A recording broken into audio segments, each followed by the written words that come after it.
मी मान्य सरांना विनंती करतो की यांनी सोनू उर्फ भूपती याला संविधान व श्रीफळ देऊन त्याचे आत्मसमर्पण करून घ्यावे आणि त्याला पुढील आयुष्यासाठी शुभेच्छा द्याव्यात। सोनू उर्फ भूपती हा आपल्या AK-47 रायफलसह मान्य मुख्यमंत्री सरांसमोर आत्मसमर्पण करीत आहे।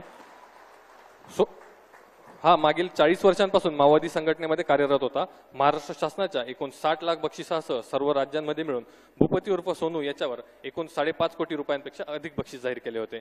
आत्मसमर्पणानंतर पुनर्वसनासाठी केंद्र व राज्य शासनाकडून याला एकूण 25 लाख रुपये बक्षीस म्हणून मिळणार आहेत।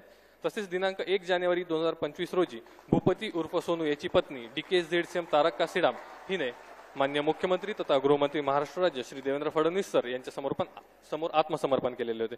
मान्य मुख्यमंत्री तथा गृहमंत्री महाराष्ट्र राज्य श्री देवेंद्र फडणवीस सर यांच्या प्रयत्नांमुळेच इतक्या मोठ्या प्रमाणावर मार्ग भरकटलेले माओवादी सदस्य आत्मसमर्पण करून ते लोकशाहीच्या मुख्य प्रवाहामध्ये सामील होत आहेत।